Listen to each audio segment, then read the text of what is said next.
don't officer Jaben Mudu Akotu. Now, so do not go to her. That is karma. You have to rather strengthen the Attorney General's office. For me, that scrappy OS fees office because it has been a waste of tax. Yeah, so far so be I. Well, turn over trying quick. Be you what this is here. Umunya for you Zebra. Obey you what di. Chilame Adeba Copa Nanado, yeah. Ubetima will say a legacy be with the pepper beer and Chilima for the Beccaino. Ewa hey. Young Makaba from Brabody TV so. Na Mugabe Maase sorting. Baku was a cabima. And what Dean say. NPP for a baby deal maniscan, yen from months and cabin more was a cabana and care. Hang you on Mukrada. Mugabe ne account any bra breno. Was if 1 year near a trouble Mahama, woman send a Ghana assassin. Be a quay all aspect of the economy, a quay, a titty for so no more bafom inflation.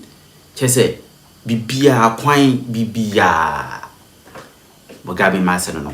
Kiseja ben, and then Martin Pebun to Quano. And why a day, I'm a speaker in Yinaka Parliament say, Aquano, a young for should be in finish up. It's a Mugabe Mrs. Hannah any for say office now, Yeshimna, I was even gonna need Guno. And Mama may hire Bimbia. This is Boadu TV. Truth and integrity.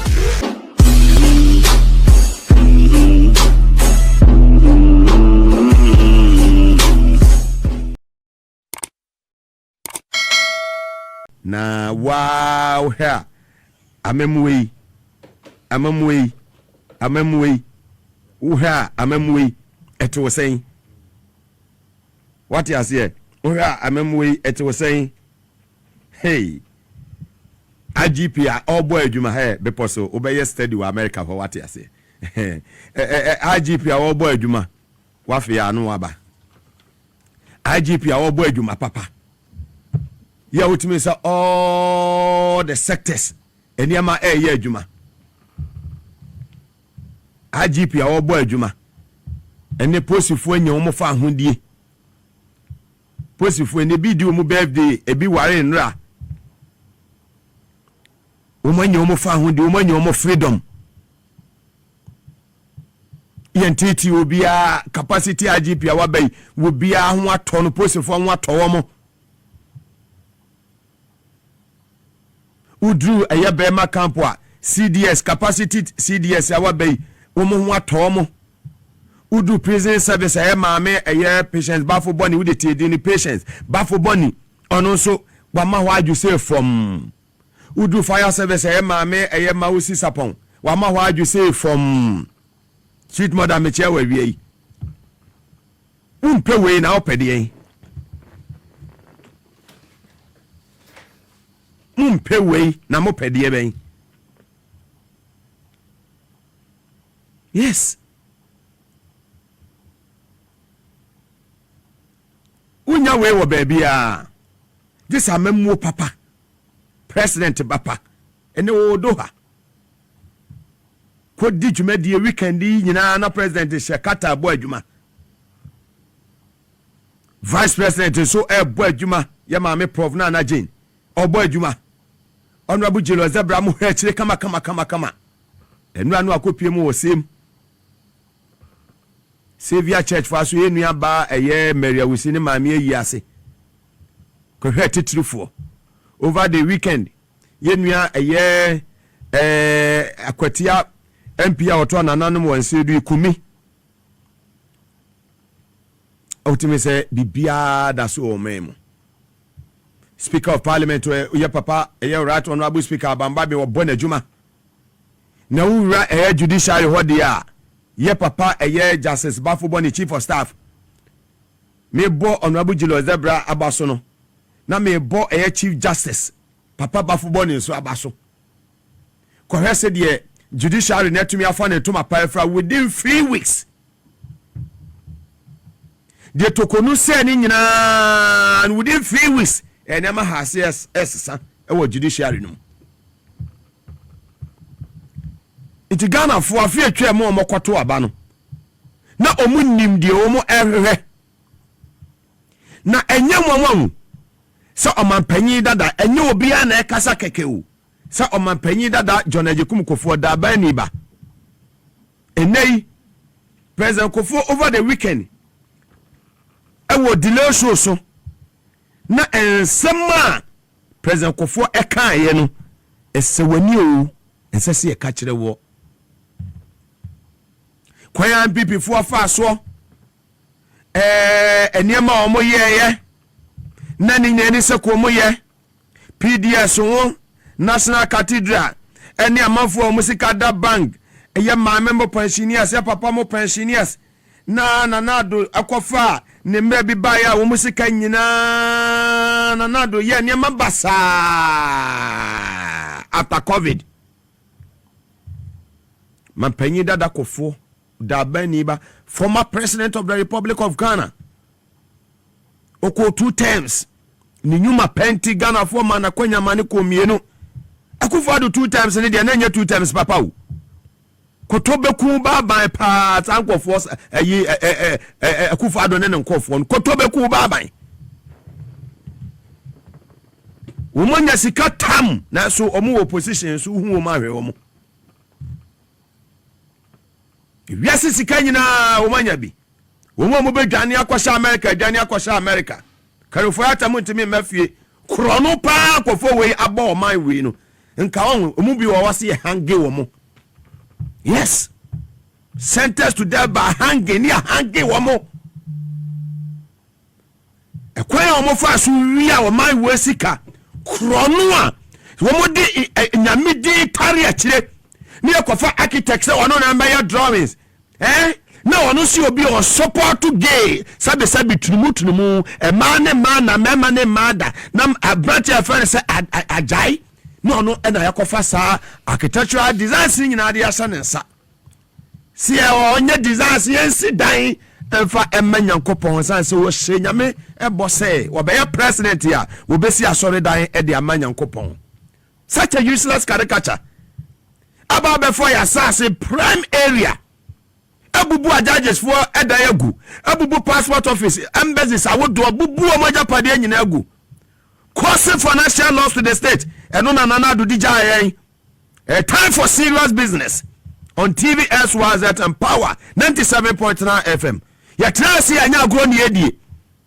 yes time say kosi no say ye ni agro wa ha please ye ni agro wa ha yes and ye kanu krona ye the 2 million be na kanu krona say be wo waso no betie ni ye na se ne say this na our power and this na 2 million krona na ono so appointees no obi a nye steady na was slipo na sembe to medima me fire without fear or favor yes so say if it must be done well. And now my penina da Kofo na akwatena opposition Akufo-Addo by 8 years amamofo kakata ta Akufo-Addo bu ye no eney o ma penina da Kofo enya ya Mugabe kura aka ho o ma penina da Kofo atumi amia hu say PDS under Akufo-Addo na administration no omutimi jeje Ghana for sika over 8 months ya o mamu akonta amma the good people of this country. When anado aba no wase yanya citizens me anya spectators and no wodi jai chirimafo na the future generations and no anado dijai na the answer is no. Chrono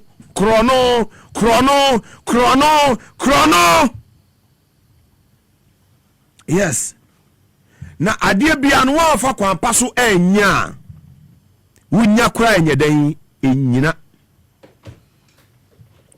hwenya kopa ono ani mrem in his own time wasi obesira wa obeyede obesira e ma wani mre obi ajapade wa ma wani mre prese wo beya dwumaden asam fifiri na wonsa aka ne wasa woka telephone call keke betimi asesan wo wabrabo telephone call keke ba kope ebetimi asesan wabrabo enja dwumaden ne mani pa yeska o wasi ni sira na mani pa yo de fo no so bredwumade ma ye fa bi nyadan enka ho nya dwumade na mani panyeska kwam papa bia wo betwane anamantuo bia wo betuo no abra ne da so nyina sa wonwene se ade we betimi happen to you no telephone call keke e betimi a change your situation yeti ha ma panyin da bi ba ko ene ya fa no kofo ne pa so yetimi nya N1 meboa mo fra George Walker Bush Road meboa yetimi nya N1 o ya ma panyin da bi eba ko Atameos wo ba ya no obeto aso na ma panyin da Atameos ba ya obeto aso no wono so eje mo edema ne nua aya John Dramani Mahama sabre wo ya Ghana mampanyin ono so ba ya no obeto aso Jomama so che mo edema Olumai Bugi aya Akufuado that useless caricature wa be we see a time 8 years yes me some media me kan be kasa no adem very useless news no na ya less na na do ni so wanya Ghana nya no so fa so bia I'm saying it without fear of favor chirame ade ba kopa na do ye ya wo betima hu say a legacy bi wo jade papa bi a nchirima fo de be kai no e wo hen 0 krono no mbaboye PDS National Cathedral na nsɛm nyina nya Mugabe na ka president kofo na ka yeti o we are not as a Ghana electorate you cannot take them for granted. it for granted. Very well. You can't take the good people of this country for granted. The power belongs to them. To no the 2 minutes sir. Ye the 2 minutes sir besom. Mama ma isasanasi John Dramani Mahama eni ni temu nwe ekotere fie emeka ase mu ibe nkyere. To that point is mummo adwuma no Ghana fo hu say bosumi maako edu baako a yewo mu yi Jomama wonyenya afio wonyenya 12 months no will take over on the 7th day of January 2025 to 2026 7th January and obenya 1 year na 1 year akontabuo no ye bedi ho komo Honorable Sam George mia minua jata waje pene se obebe fia mia me mame Honorable Elizabeth Ajari trade aso ye ho ono se moga hey uma me meba wate na 1 year ne abedi ho komo me no Honorable Kennedy water resources works and housing obeba Honorable Rashid Pepo beba me nua Honorable John Jinapo beba energy me nua Honorable Kofi Amaboa ebeba lands and natural resources cabinet ministers ni nyina ebeba be kan masem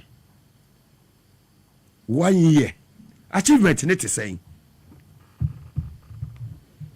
yes ade obedi 8 years say no or destroy no obedi 11 months ababe ye wo da dwene say Ghana you betimi ababe nya a single digit inflation wo da dwene say dollar na ekodu 17.9 no nanya nsani bi a wo free a year bolia oye gonje ne this year wo betimi abe 10 things around ama dollar na ababe do 10 na ayon ross na woto na Kufuado peso 9600 no na wo gidie se abeba be do 7100 cement na woto 122 Ghana cedis no na wo gidie se betimi abedu 78 Ghana cedis bande wire na woto 100 Ghana no na wo gidie se ebetimi abedu 45 Ghana cedis dadua 1 box na woto 100 Ghana no na wo gidie se dadua 1 box abeba abedu 45 Ghana cedis Nina mitumi ya nuno.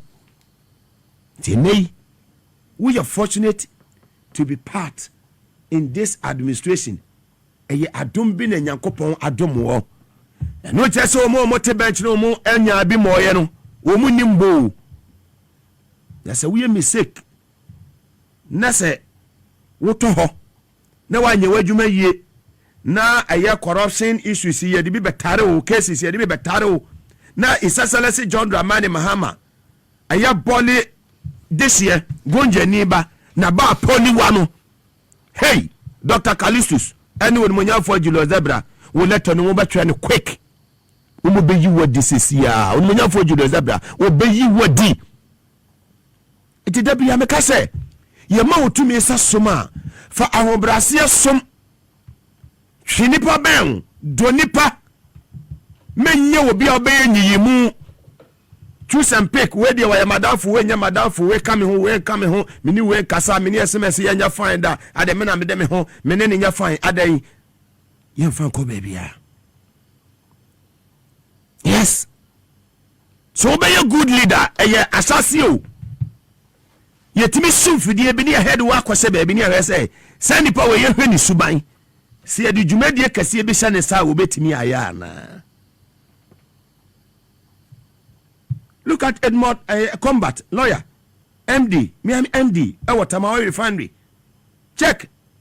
Go and check his age. Look at Sami Jamfi. Go and check his age. Honorable a year for the squatch for so go and check his age. But are they delivering? And now omu deliver. I just want to know. Just sit down and ask yourself. Such a Maori refund na komo tono $21 million US, no? Eh? Young man way about few months. To me 10 things around. I'm a net my oil refinery. As I find it to my pa efra. I see a make it profit. And young woman. Now for 8 years, we'll be by a wagunu. Upper 20. I couldn't form quantities. It means one Misumu bako. Meka would have him so me a couldn't for tips. Can you find an oil? We are gani. Kosunti minyano. The metete on from metete what they say. Martin Pebu Ekeken. Inti a no kure said the Martin Pebu Eka say USP or $40,000 a year US dollars. And a year a Dubai a semono Gunai. Sir. Well, a prayer better than a cankai. Congratulations, sir. It is finished. Thank you very much. Nipa. Yeah, go back. It is finished. Now open time kwa bobo akoni baby. It is finished. Ko ni baby otokoye. Yisi ya oto aba. Now she ma menu ni dimina. Ni posture. See we see yen ho. Declare results at said here. Wodi obufuo bi. Ko de no yin nyina na komam. Nyuma boni o mudi ye wo electoral commission. Change results. Enye electoral commission je mesa that useless woman way. And you to me swear constituencies be the kogu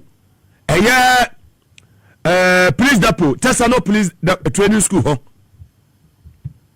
Not that time see the man that useless woman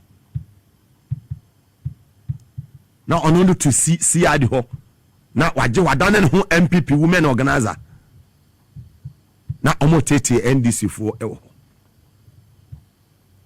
block kwa ni nyina udi agro so aye be hwe beatings pa bi wura mu ene jomama ba ye se na atmosphere ni city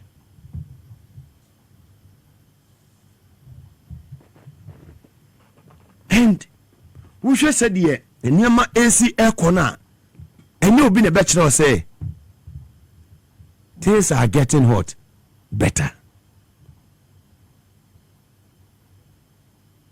Under this administration, meet me a culture say things are going on well. Things are really going on well. With this administration, it is well. And yes, it shall be well. Oh, it is well. I'm a money, yeah. This will be our own pedocre. This will be our own person or bedding. This will be our trophy. And the baker say, I'm a money. And they would do media market. Omo kofa eburu efi teacher mante ene bagro ne mpatemu benyina. Omo nyina se eye. Ajiwa sa memo ni ye. Obunu se eye. Ayu ase eye. What ase? Minua ma chimfo yi omo tonton eniama wo market na nu nyina. What ase? Omo sa memo ni ye. chimfo na say eye o omo say eye na hima mo say amemo no eye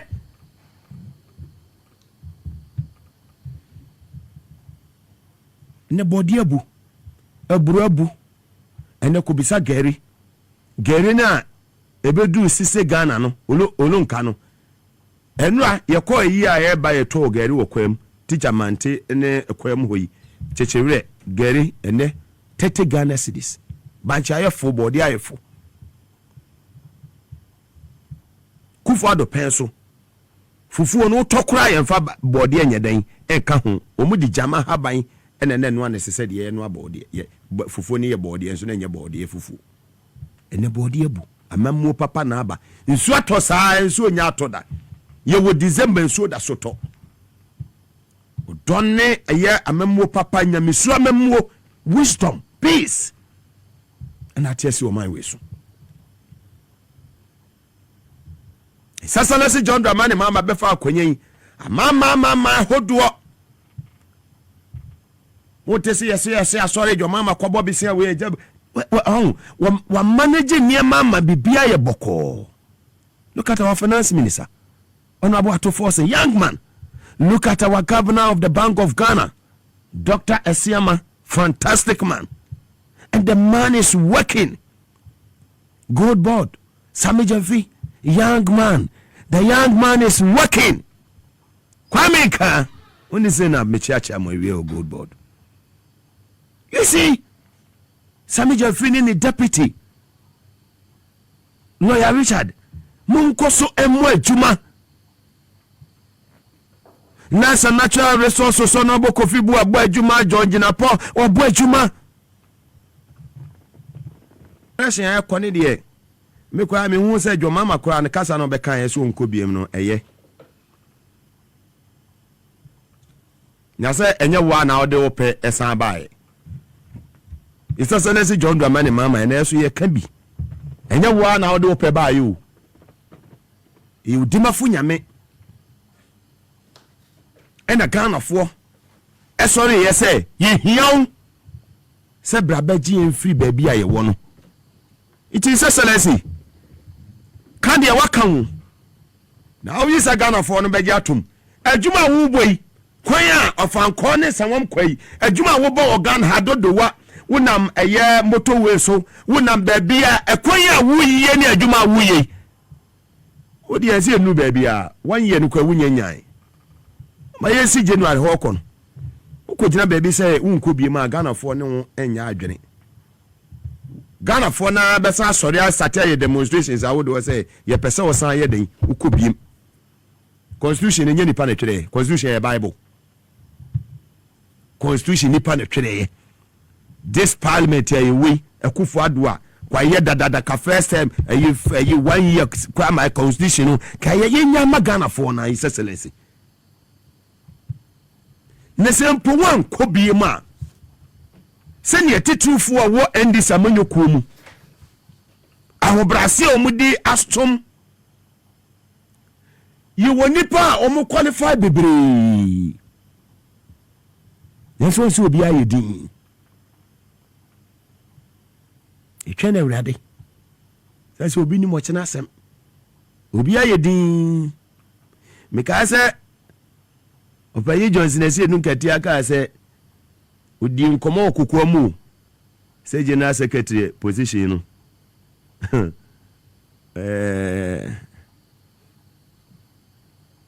obeko bi mu so onko bi mu kwakwa anyi do wo sorry ya no so obeyede obe contest se won ho de to no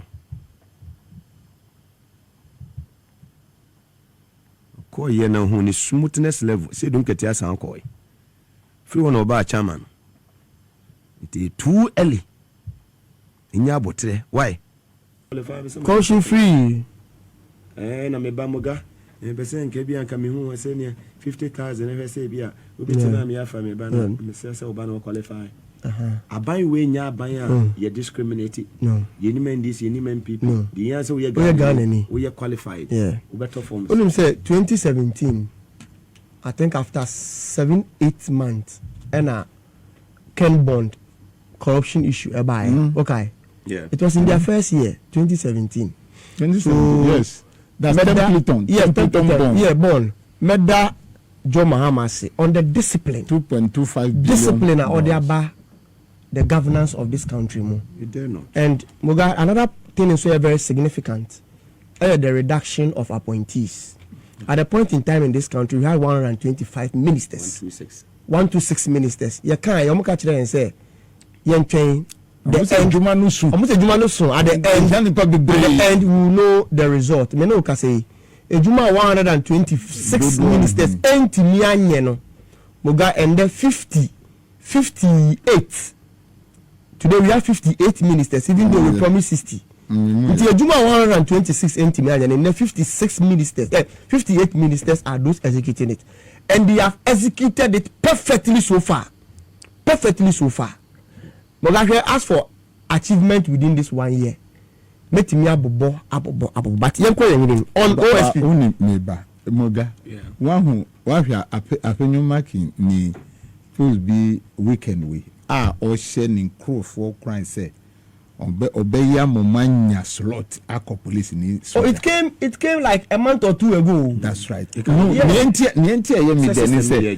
NDC person should accuse that person. Yeah, say this is what we call democracy. Working again. On when people for no more sorry, no more to slot no 30,000. Say na we can 50 and nothing no be about on chain. It is this was what we were doing. Why do you take money? Why? We are Ghanaians. And some we say you recruiting nipa and then another Ghana any pass out today. And don't be pass out. And I want say enlistment. Bien information bien to baby. No money nam no mu ton madam you mu contractors. Protocol contractors, slot selling contractors. Sa intervention marking. Me that was it. They are Ghanaians. They should go by you as a leader. Went to me and Kasasa until one mayatna mamu fuansi, and that is what is not good. So let's go to the.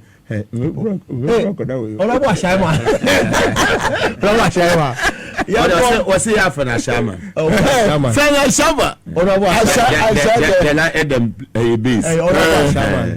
No,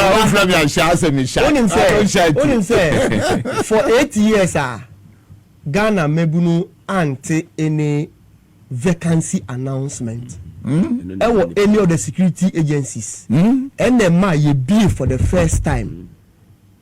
Could be agent. Too bad. But on OSP, Mugashe, this issue. Me name the position of my party. We say our evidence. Me name position of my party. And me who different opinions. Some for the petition. Me who different opinions because me tie leader of parliament majority.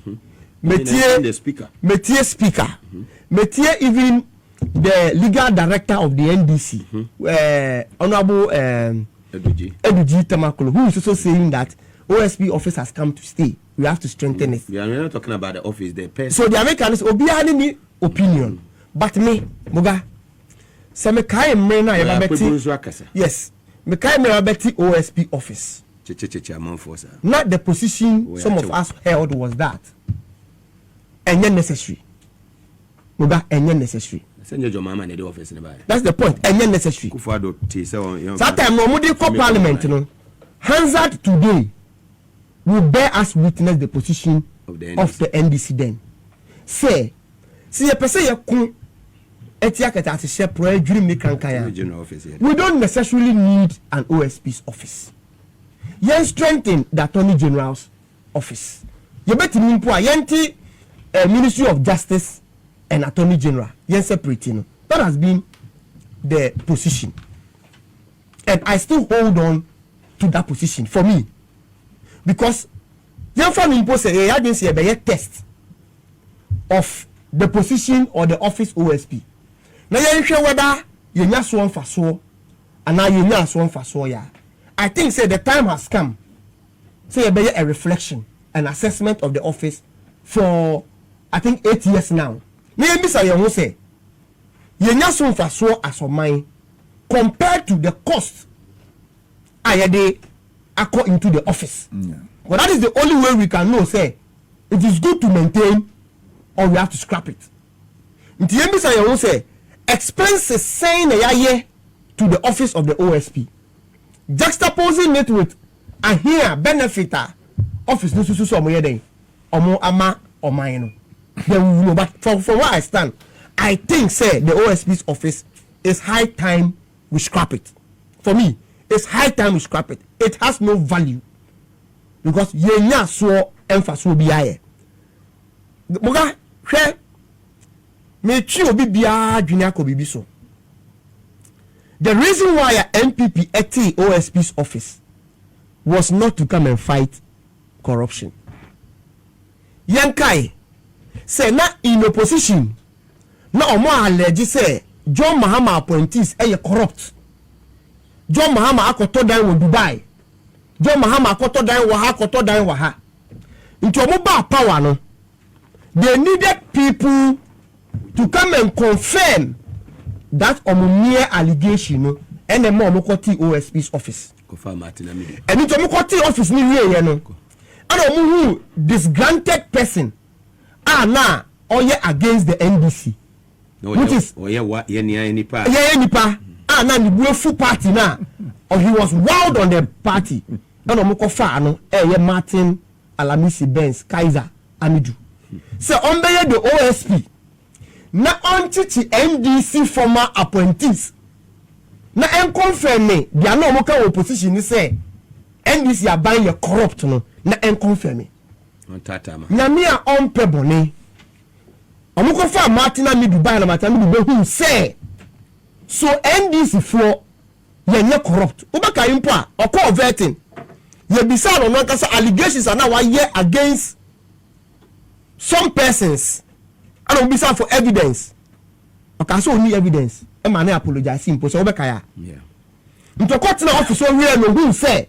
So now some worker for NBC one was a lie. Rather, now for na ya point ya elected the mother serpent of corruption. One a palm Matiamido. No one reason. Yes. Into lokasa ko who say. Na now don't know power so am better at NBC for no. It's a mother serpent of corruption. And do who says a Martin do kwa min pe obi a. Iti because what now Martin do not all fighting corruption no. Nanado and his government started fighting him. And the primary tuntum na pam. And at the end, or say pam no tram no edwuma no me jai. Me fa madam for. And omo ko fa omo NPP ni e ba ye. And omo so be hu say NPP na mi fimu no. Corruption e dware won adokuru won. And they started fighting Kisie Jabin too. And the man got a bulletproof car. Allegedly. And the man, and you see, attempted assassination of him. People attempted so on the assassinating him. Allegedly. Because no more margin so moon Jan Manu expose the corrupt act of their government. This is just the rationale. It's Yembisa you say case is saying or the akokot. And Mugabe, there is this one thing that obi obaka OSP office ni was in Biano or avert in the mind to the OSP's act. Non kind the object botaya a man you establish OSP's office. Nasa or make a commenter. Ombisa you say have we been able to achieve that object? And so now we draw conclusion whether we have to keep it or we have to scrap it. But from where I sit, I think the object for establishing the OSP's office has not been able to be achieved. And I think say we have to rather strengthen the Attorney General's office. For me, not scrap the OSP's office because it has been a waste of tax. Very well. Allocate that huge sums to the same office when we are not getting the results.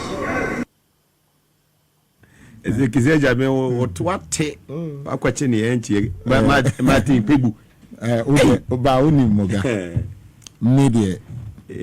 respect everybody's opinion, but scrapping that office, you know, me penny. But personally, the other no unko. Now, Martin Pebu Nam say, oh no, there he doesn't want that office. Don't say that. Don't say that.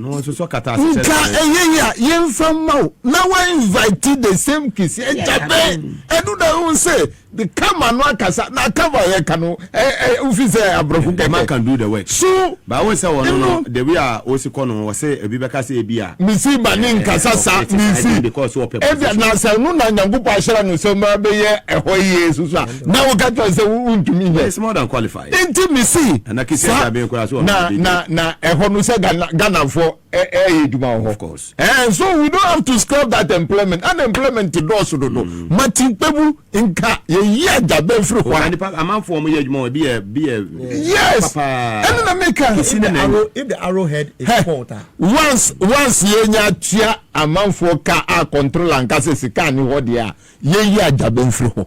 E te say jabe mra kwan so be petition. Ajabe ni kenofurata no omayo mu board meeting. Inti as at the time Ajabe be swa kachre say akwanuma they made a plan say Ghana phone nyina hu say NPP from Ajabe say na that is the issue because they realize there na research on my okruma aka say NPP for be lose about 2 years ago. Inti they know that okay if NPP lose will be the first target then they know it's Kenofurata. Now Kisa Ajabe send a media or ye Gabio Chiridaku lawyer and yes sir. So Gabio Chiridaku say me can whatever ha et say a tune akunda and yes sir. So therefore let us do something so that say do say NDC we can protect this particular man through dubious means. Deputy Attorney General Wambeka Chao say Kisi Ajabe fa paper mba paper nke so mu fa ye djuma na nti it was a gain into sa office no mumma ye yi no free ho na office na nkasa try no yes let us try him with the same office na nka di Martin Pebu mina men kasa asemwa mama ntido and I don't want that office hey don't say if you jaika na who qualify na informal invited to say Ajabe na men kotete men kotete ni pane edaya okisi Ajabe numudu wa kotunu na so do not kotu ho that is karma you know behind every successful man is a woman but about corporate governance behind every good leader should have an able deputy because onona more of new operations fantastic and these operations weaker well focus also na utwa asana achia bakache say wasana enye eno ye de ope wasemo that's it that's it santina adwen papa ni nti successes na muhu wa bonti a mote wa bonti ni na no even though the ultimate no ye de bema the head which is the MD honorable combat no but you cannot do without also acknowledging honorable Alhaji Mustafa fantastic Abubakar Batalema fantastic he cuts across and the way we senior staff no and upano ne unse oye somehow older than combat but ubana hwe the war ne combat relate na wa brand ho ase ediama combat you should know that it's not about age baby anyankopon ne aladewo aka akoshe no admit say ho na ese oye den o she na do zuma so far so good oba world and no what is saying anyway pa the crowd taxi and said you have a whole documentary about that lady which we will do that. We will do that. No, we do a whole documentary about her. Said they're not poor city. Said yeah, Ghana man who said there is no job left for a man. And there's no job left for a woman. Because you see what men can do, women can also do. And the woman has actually exhibited said Oba bibi enu a ese esoche da de Oba.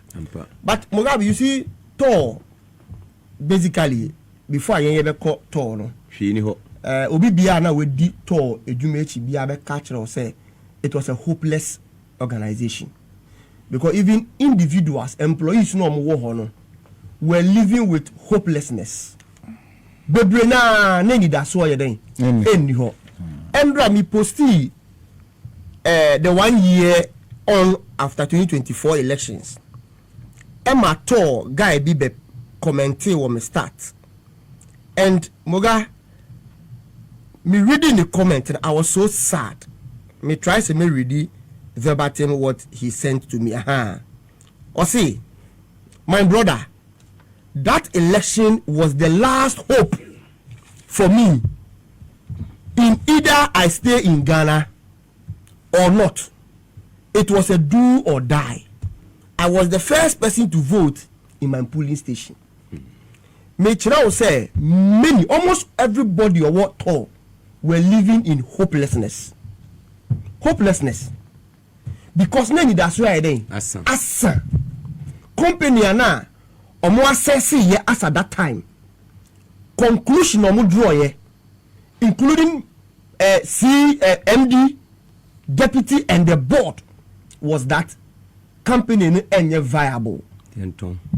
Company no eni da so eni no. Company no entimi ma oman no sike bia enti yanto. And now omo ton sa company no $22 million. Kufuado.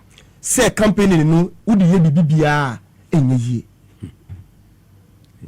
Adia na company no lack one was leadership. Asa. And direction. Asa. Leadership and direction.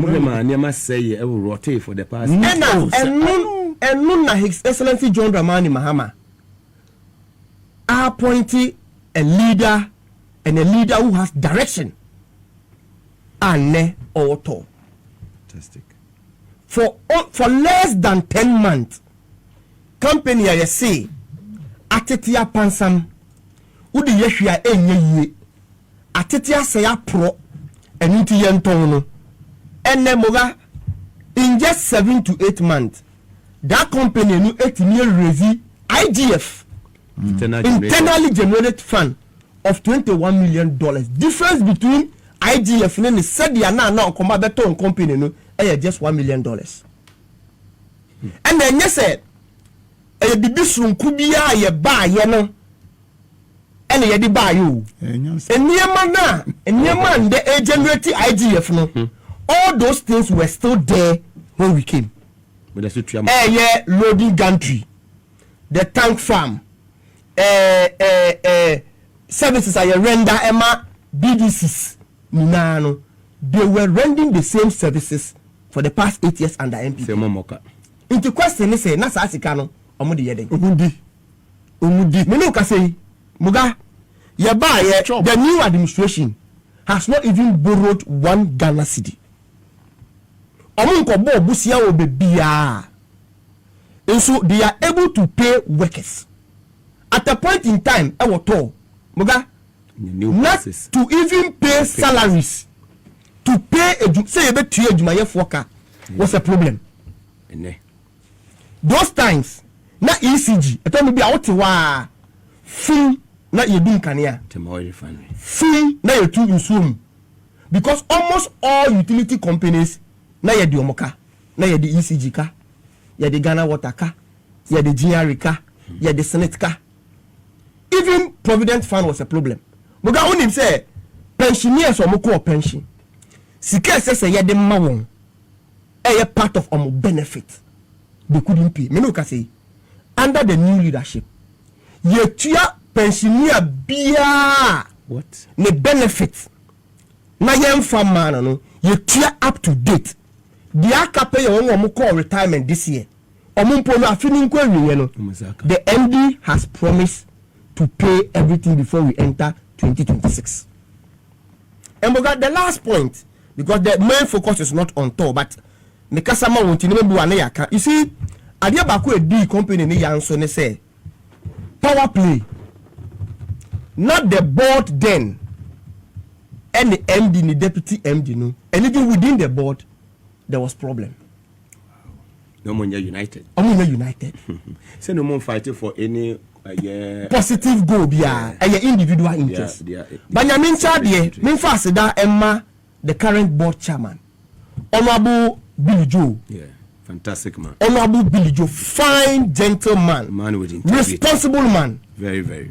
responsible man. Very humble too. We timid all the board members are back together. And make sure say tax are the ma president the ma minister the ma on the day of swearing in. Well, realize say without unity, they cannot fulfill that tax.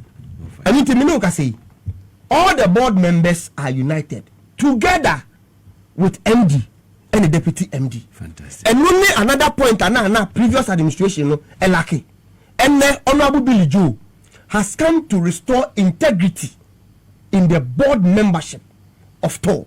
Until now, Batoa, make Maka without fear or favor. Mugabe, Eba MD, deputy MD, board members, everybody, every employee, I have the utmost respect for everybody, because somebody compare previous administration, you could realize that people really came in for their stomach. And yeah, Jumana, Moba say no. So in short, Obianka na kuma tuni the purpose Botayentia, Dr. Kwame Nkrumah, in the year 1963, Ekuku Tema Oil Refinery, EDCO, even though that time, na Ghana yen discover oil in commercial quantity. That emphasizona a few days that emphasizona enti o hwe ye EDC Tema Oil Refinery no very soon, very soon, very soon we are going to see the light. Fantastic. And everybody will have the full benefit of Tema Oil Refinery. Sure. Very well. Medase Gordon Mahama, or your customer for Edema Tema Oil Refinery, and I'm watching live on TVS YZ and also on Power 97.9 FM. You faster like I say, Fama, Safari Valley, Eco Resort, S Natural, Mineral Water, Divine Hope Herbal Center, Divine Eddie, Chia Herbal Powder, and Airboy, Vitri Garlic Mesa, Power Specialist about Hospital Medimosis, Clinic and Herbal Center, Omunada Romana, Hebron Hills International School and Victory, and Munina Techa, Edijumedi, Ebreo, and Ewa TVSY set. Mugabe Maase ni midin yes sense mono ase esemene de edoso ne momo a year ago enra na je say me fan say enne pepe ne afe na Ghana ye hu say aban sisa ya den aba me sha je mfi honorable ya chairman afe on information say na Gordon Mahama so be wure me na afe ya hwe other issues nso a bobo eba president Kofo akasa OSP hu nsem ni nyina no betimi ahya ase afri baabi a pese wo hya ase afri yo moga medase echa minia kuma ani wankasa ni hwefo ni nyina moga senia minia akuma sikasa so be catcher say all political parties are the same nukre he can never you see obimu dia to omo they are university doctors any professors nipa no sorry also all political parties or politicians are the same. I say no. I say emphatically no, we are not the same.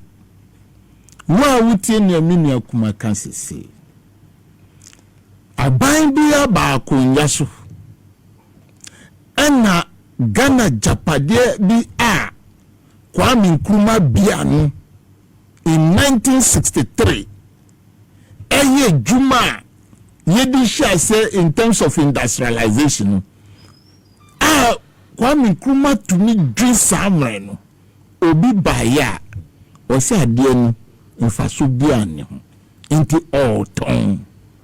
all ton is saying on say ton $22 million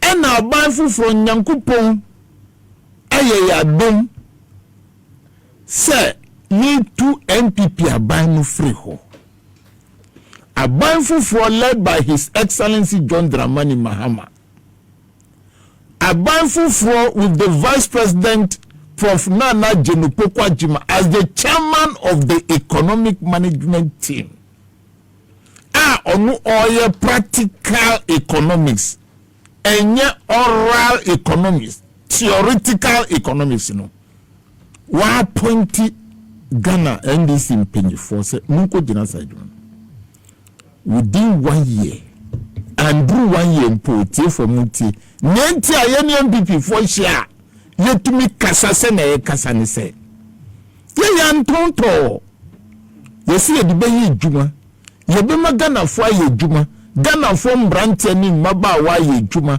omu si nde okoto a abayiwa afuru de lada sa ewo soro ekitanda de ewe de nyama se ne djuma no be koso amana nya ketua within 10 months yenya mfaso me bo profit abebisa se profit mfaso yenya $21 million.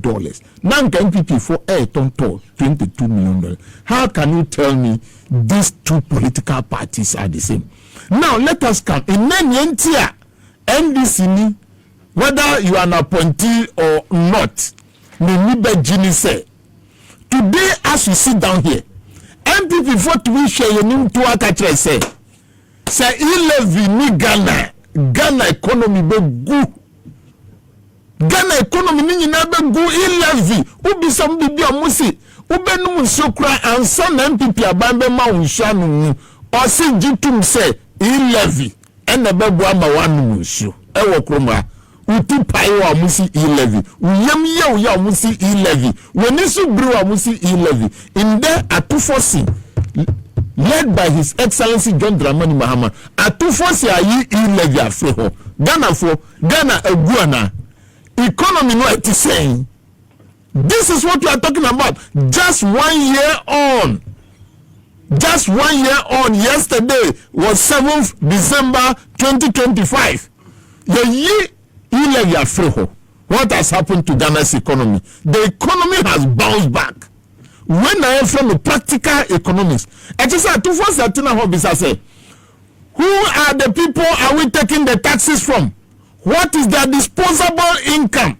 Now, so we say, Nyenti akronfo to me Gariko Titani say, Ofa Hamusi say Adini Fishanu, Ofa Hamusi police for Fishanu, Ofa Hamusi the Yoko for special prosecutor.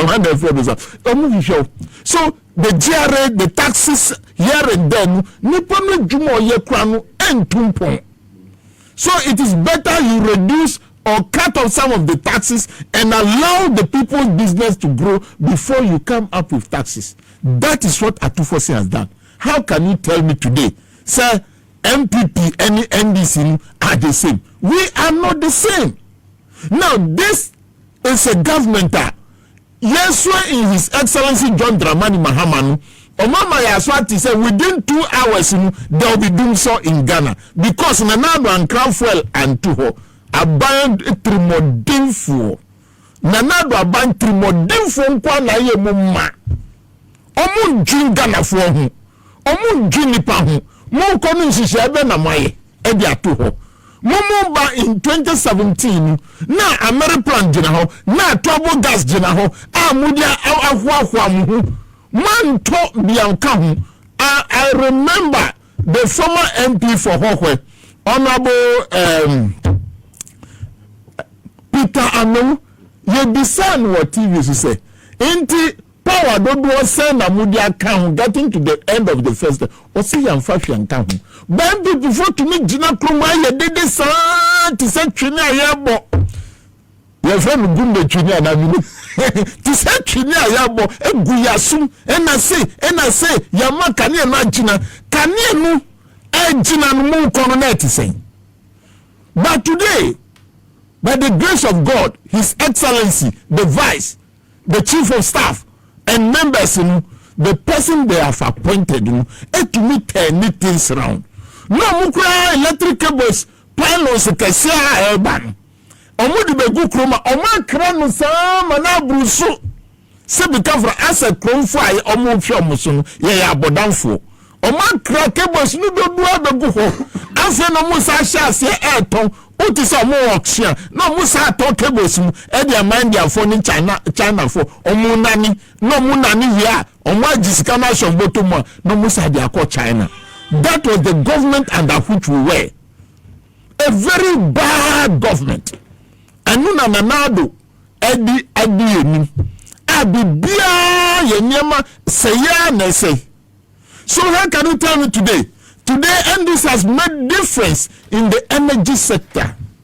Now, under that government, kasa found and then the whole president of the country etumi ka kire say wa hye nyankopon bo ewurade nyankopon Nanado say wa hye nyankopon bo enya mi krom konfo ena wa hye no bo nyankopon wa bo esoro ne asase no wa hye no bo ede bo nanado hye no nanado hye no bo so bi asoro dan ma no Ghana fom tio nanado hye nyankopon bo say obesi asoro dan ama no na sa asoro dan kra no omudi ka kire Ghana fo say omu fa Ghana ska esi yo yate nanado tunis kama so from penyimfo bishop ni de archbishop omu hye coat ewia kete mu ginewem mfifiri nie omu nie se omu kati sword asofo nsusu omu nim se nanado dado mu professor Martin mu nyina ne memu saa ena o yebesi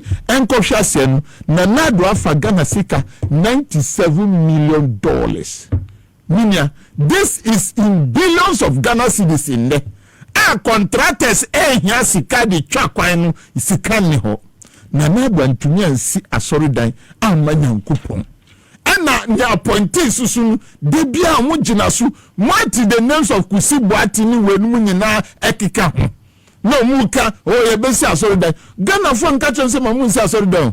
Nanado aban otisu owo the chairman of economic management team Eya Baumia etumi tenase ana aeroplane ko Israel akota obo oma tobo no susu no oma fanse omuti so omudi ahye container mu ena container sadiba Ghana weni nyina ya bohuka asori dan no amba. How can you tell me today say NDC government under His Excellency John Dramani Mahama any NPP government under Nanado eyepe? We are not. Under the past government in the education sector, we say why you come very quiet. Did you ask yourself what magic is going on? Nanado to me tenasi say omubele de free SHS. Ya appointing penyifo original buffer stock and anu. Ye this come say Gina told you Nanfa masku somu ye duani masku nkoda Ghana fon nkoda dachi Ghana ye omudiano papa isoria no to asase no si hotels no to dine no ninam na uhwa taje kro hye ni nimpabwa ekomudi nkoda kita chensi kire wo social media so. How can you tell me today that Ghanaians are not happy? We are happy today with the new government because you don't hear students crying over food again in the senior high schools. Eduani no eko me boss ehwe say free SHS eduani no eko. We've added on. Parents are not complaining anymore. Capitation grant is being paid. So what are you telling me today? That is where we are. Yes. Nyanyamudi be Kyle and Ghana Mugabe be G Mike na from me say Kai say PBS no NPP for need buy. Kai say SML opposition. Yeah, and young president Kufo, you see, with all due respect to him with his age, Onyangupo Anshira Minami age, do that right. Perfect. But I never be president, and you never be president, Baumia say Ghana be Quenima, Baumia. PDS and F1 and National. But now Baumia Shim, what's Baumia and Shim. I don't think Amika say send this for your percent tasi nemuma. NPP will not get a flag bearer. She want more honey in our 5 in na. Let me look at you who doesn't have a case. Langa. Yes, and my because we call them each and every one of them. Langa now, my enemy. Langa so Scanu kura omonsuno. Yes. Peace. You don't have the peace. No, say police for Baba wa reduce we at said the chasing no. Can for yata. I mean, because akoronfo woman. She said baby akonedi. Once baby sky train as train as them no nam. Enya banfu na this ade no buy. Na ko parugu dam. You give 12 million di damu yansi we baby a wantina ekosi se menua kuma Ghana for misramu baby ye dru nen eye nyame e say Ghana for a omampanyi na His Excellency John Dramani Mahama Palm, they are humans like us, But let us continue to pray for all of them. Well. Pray for the president. Pray for everybody, because Nyayedibeko campaign in the year 2028 a good governance. We want Ghanaians to feel say Yena Raya Sasini, that is Ghana, and we belong to Ghana, and let us enjoy the fruit of this land called Ghana. Intimubo Mpaima appointees Nina, including myself. Say Mayema. Say yankasa person kuminya so my endi enim but Ghana ni Ghana for omudadwi endi enim na yembu omu na Ghana ene krabehwe man nyina. Very well, madam, so Honorable Ashema live on TVSYZ and also on Power 97.9 FM. Mame ko pode Mahama so ne enti ono so ne de na unwe say na MB before war asembi anu makana Mahama no obeye dan. So obeye dan. Mahama. Obeye dan.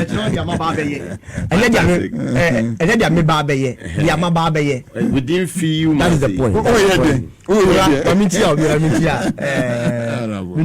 Honorable Ashai, my very good father. Ashama. Ashama.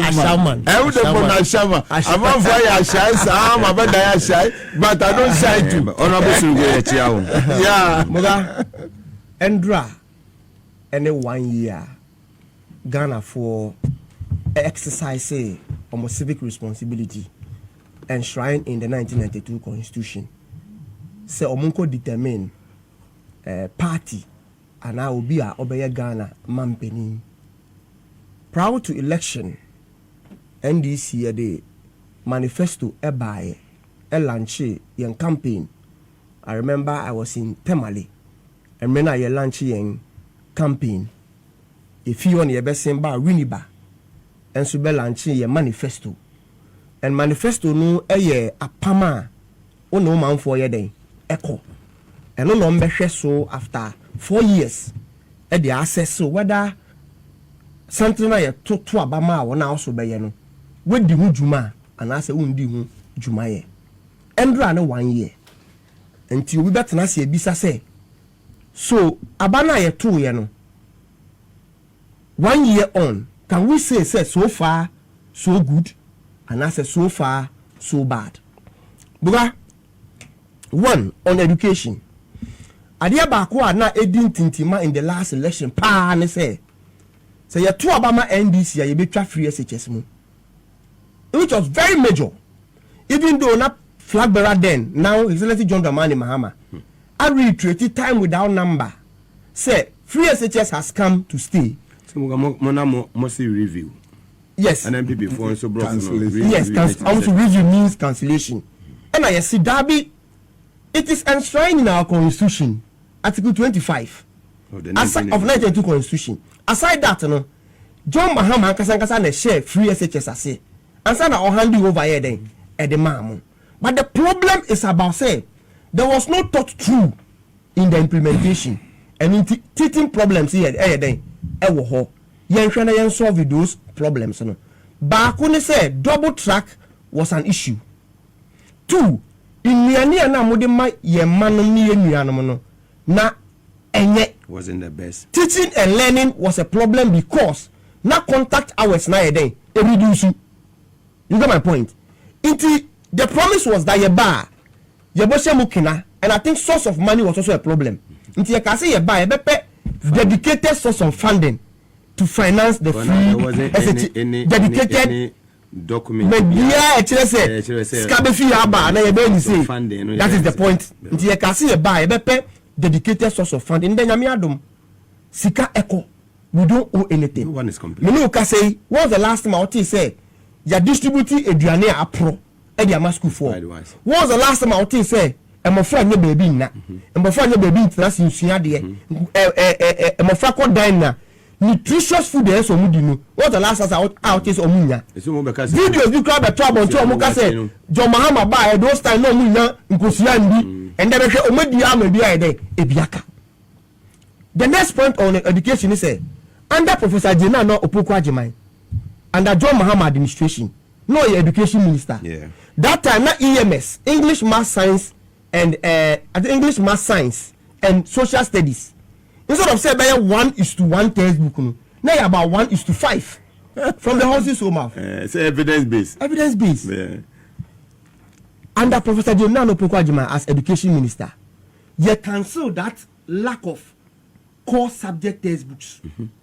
Now you're very difficult so because you are English, math, science. Into not you be there. Textbook back. Now call to send 10 extra wide day Asia. NPP by almost the curriculum. The whole 8 years, Omanti man provided textbooks and for ma in school kola mama find the man finish here. Me no say we have come to restore that thing back. Atu forcing the last budget of kan ye indicated textbooks they call primary school and they call that JHS. Moga maka kakra by education because sectors need doors until let it hon kakra. Yes, I'm promising the people of Ghana 24-hour economy. And a very major. One of the reasons in TNDC you didn't kunim in the last election. But yes, you will say policy BR must be backed by a policy document. Unlike NPP, free SHS omode buy until 2024 no mufia being one so. No more drafted policy document on free SHS the whole 7 years. Now you're running free SHS on the whims and caprices of people's mind. Almost all the problem say when you say no maye. When you say no maye. There was no guideline. But when they say Ghana ye pen ye ntinu. Bibi ebe ye biano. Yen kom ni fan krata anye den ento. Ana John Mahama appointee Honorable Gusi Tano. Say only the policy documentation of the 24-hour economy. Because no necessary a guide ema ye nyina. Me ka say 24-hour economy policy document is ready. Even before that document, not some institutions be as I say running 24-hour economy. One, DVLA me ka say Adenta branch. Uko Ahomatin 12. 1, 2. You get staffs there to serve you. Me ka say DVLA I issue statement say from next year all regional offices, 16 regional offices of DVLA, ever running 24-hour economy. Me no can say port and harbors. And so launch 24-hour economy. Almost as say at the port and harbor 24-hour economy near there. Ekoso. Me no can say ADB. And so launch 24-hour economy, particularly our port and harbors, which is Gapoa. Because you see, when you do piloting. A boama utimi enrolli policy no small. Inti ADB has started the same 24-hour economy. Ewo port and harbor. Oko onum irrespective of the time they will serve you there. Yes, ewo ADB. Atu support. Honorable atu support. Yes. Yes, inti ADB ewo Gapoa. Me no ka say they run 24-hour economy. Me no ka say Ghana Publishing Company opposite Accra Poly now Accra Technical University almost running 24-hour economy. Passport office DVLA and the Logas almost now running 24-hour economy. Into the other catch will be say policy a DMba being was a 24-hour economy. We have abandoned it biano. Catch the pan say he is not staying in Ghana. I wouldn't say court no crab be I started airborne a year 2 shift. Yes. Okwa Amasama High Court. Judge Banopa. Yes. So gradually you be enrolli. Yes, say o fiti preko e policy a. Moja na ede. Ye ntu mempemika. Emma bank no so ba. Enitina Honorable Gusutano was tasked to give us the policy document which will become a guide into every step biano. We be a book you are. Ubo be ese ukọ. Ela dia was away. Gusutano. That's the point. So on the 24-hour economy we are on point. Yes, I'm promising national apprenticeship program. And that national apprenticeship program, we have enrolled it. Yalanchi, Ghana Mebunu and Mani Merima are going for training. Minoka say the coders program, 1 million coders program, under the Ministry of Communication, through Ghana Digital Center. Yeah. They are Honorable Jifa Gunu Edano. Also started that program. Some George Ministry. That is the point. Because me kai omu be a portal. Am I why you interested? Biano. Ube go on to the portal. Now why they want to apply. You know, say first batch.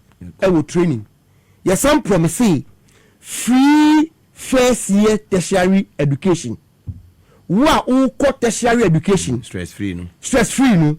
Yeah, tertiary education means poly, which is now technical university, traditional university, training college, nursing colleges. Who call first year biano? A buying ebefa fees ni ubi bia. Me no say we have paid more than 150,000 a school for Mura first year tertiary education. Me no so say yes, some promises say because for enyo omo phone so na enyo omo pe nanso ye wo won na omo edi dem. Ye say ejuma ye sometimes ye omo din. Bebre na so wo pepa so be dey on be ko school. Ba ye na sikasema be dey abeye problem. Aban se dabi emre du se si etimi e finance musuku fisa wo be sha ase nkoti se obe dey ube wie ene ye free tertiary education for peoples with disability. Me no ka say and also ya lanchi Mugabe nanse ya the people with disability association issue statement and omo applaud the president and the government of the NDC say nani na no ma dadwene ho ache ene saben bi beba oba be so ma sene aboa won ama mu suku sema eden omo ho ahenhan won.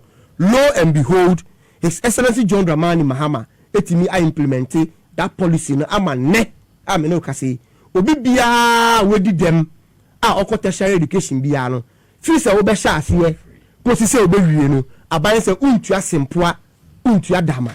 Mugabe another issue so ye promise ye issue of galamsey. Obi be ka say den tin person make galamsey asem ko ye bebre say aban e fail in the fight against galamsey. It is not true. Mugabe ye beto a kanka mining sector.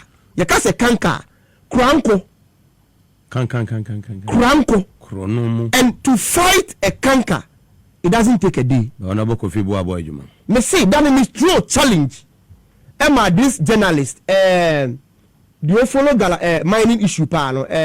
Erastus say he should bring us a data of a Nema and this year villages and forestry, river bodies are yaivedi. Within this 9 months or 10 months, so they compare 8 years of Nana Danko Akufado's act of fighting galamsey, our 10 months is far better than what they did. I'm telling you this, far better, because villages are not existing under the previous administration. Those villages were established purposely. So I'm going to say galamsey, ye buy ye too bebriase. Ye too be bruyasi and the NPP Mugabe now cra excavator bagana ha before obe cra no unya pra approval o cra so ba you are not registered o cra ba ye ntrake until na niema ye the excavators ni ye no nobody has knowledge about it. And let me know kasi DVL logase before obe cra ba no unya pra approval from DVL. Ministry of Transport. Fantastic. Ministry of Lands and Natural Resources. I think about 4 ministries. Unya and krata mu emma sa tumi krata ane se ubetimi akra excavator eden ediaba. Mugabe u de ba enso wow. Ubekom ama DVLA and register na ye de wu enkrata na ato machine mu ama excavator ne number uria Minerals Commission and so be track you. Ya the track a be bo o excavator no. Na ya geofence o excavator. Geofencing means u be kire ye ndia o de excavator ba be den e ba be ye. So o ka kire say o de e ka akoye akwan ye for the say efi hanom aba hanom a. Ye be measure that area na o de excavator e ka akoye adwuma no. Na ye de ahye machine mu na ya track you. It is a year share Juma we na yenim say within the jurisdiction class we dey escape and ekoye Juma no e ho na we den we Juma who go beyond that geofenced area na e be blow alarm e wo Minerals Commission omo control room amomo who say what go beyond the be our class all the ko den we dey koye Juma no and I said the outcast of the koye adwuma no enye no na ode kwa koye den e ka koye. Then quickly you are sending officials to come and seize that excavator.